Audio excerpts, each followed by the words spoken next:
Джон недоумевал, почему его соседка Маргарет живет и спит в своей машине, хотя ее дом находится всего в нескольких шагах от нее.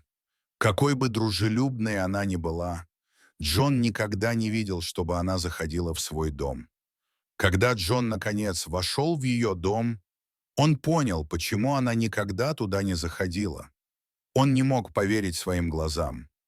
Несмотря на то, что Джон живет через дорогу от Маргарет в течение нескольких лет, эта пара вообще не очень хорошо знала друг друга.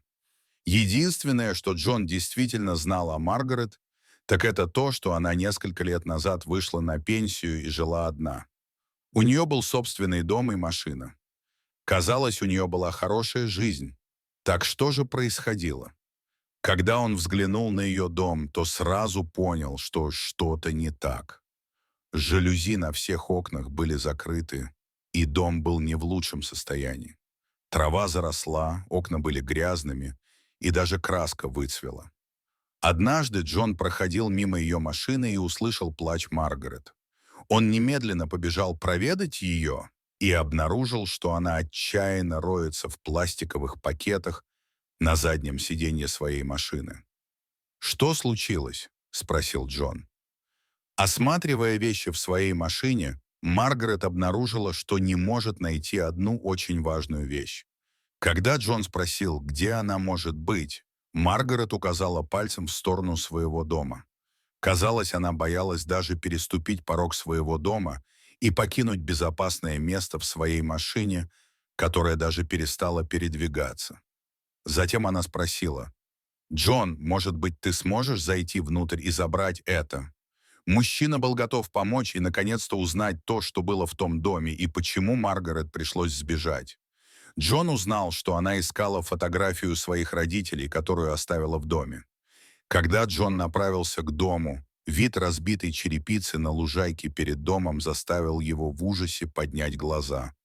Едва взглянув в окно, мужчина увидел груды одежды, мусора и бумаг, и чем ближе он подходил к дому, тем сильнее становился неприятный запах. Когда Джон вошел в дом, ему сразу стало ясно, что в нем никто не может жить. На полу лежали кучи мусора, из-за которых было трудно переходить из одной комнаты в другую. Жить в машине казалось гораздо лучшим вариантом, чем пытаться ориентироваться в этом доме. Когда Джон взял в руки старую книгу, он понял, что приблизился к тому, что искал. Книга хранилась в коробке вместе с другими ценными вещами, такими как старые награды и диплом. На коробке было заметно меньше пыли, чем на большинстве других предметов в комнате. И действительно, еще немного покопавшись, Джон нашел то, зачем пришел. С фотографией в руках.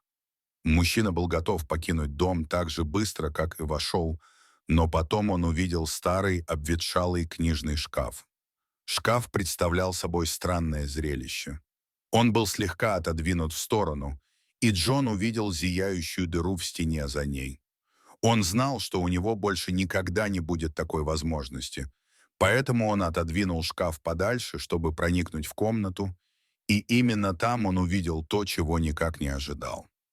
В отличие от остальной части дома, комната, которую только что обнаружил Джон, была в отличном состоянии.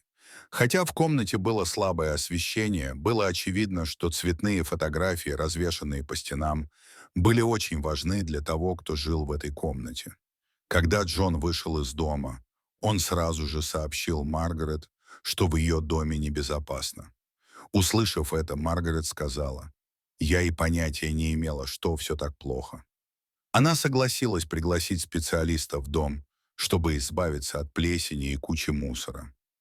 Джон также хотел рассказать Маргарет о комнате, к которой никто не прикасался много лет, потому что ему очень хотелось получить ответы. После визита специалист сообщил Маргарет, что единственный оставшийся выход — это снести дом, но таким образом, чтобы это не представляло опасности для соседей или рабочих, которым придется его сносить.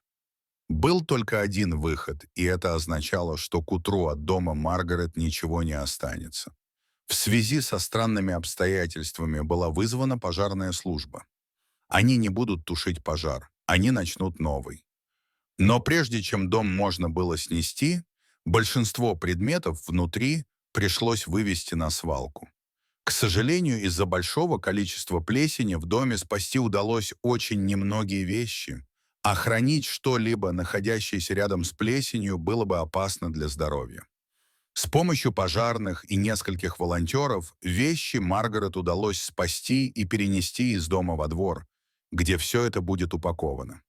Маргарет расплакалась, когда наконец пришло время прощаться со своим домом, но поблагодарила всех без исключения. Пожарные вынесли последние вещи, но Джон заметил, что ни одного предмета из потайной комнаты не было.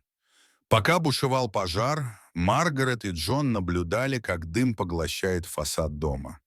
Затем Маргарет сказала Джону, как будто знала, о чем он думает. «В этой комнате скончался мой муж. У меня не хватило сил зайти туда после того, как его не стало». Пожарные оставались на месте происшествия до глубокой ночи, чтобы убедиться, что горящие угли в доме не разгорятся вновь. Такая работа может быть очень опасной, и бригада должна убедиться, что огонь не перекинулся на соседние дома и не подверг опасности соседей Маргарет. Но теперь, когда ее дома не стало, куда бы пошла Маргарет?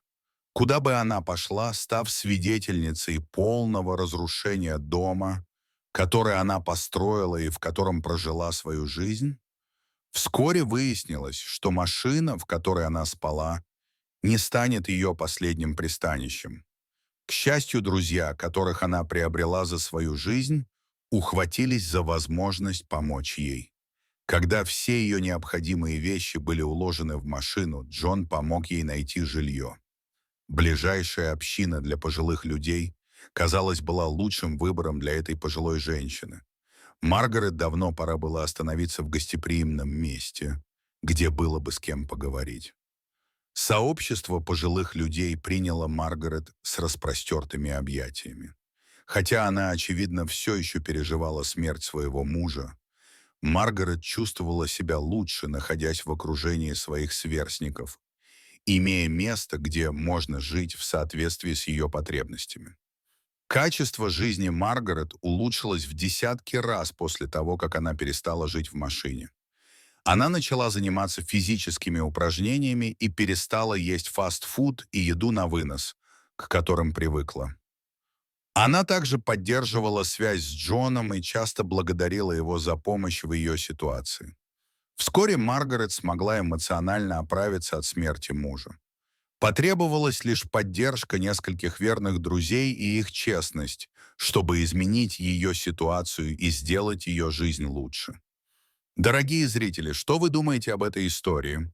Расскажите, пожалуйста, в комментариях. А если вам понравилось это видео, то ставьте лайк и подписывайтесь на наш канал. До свидания.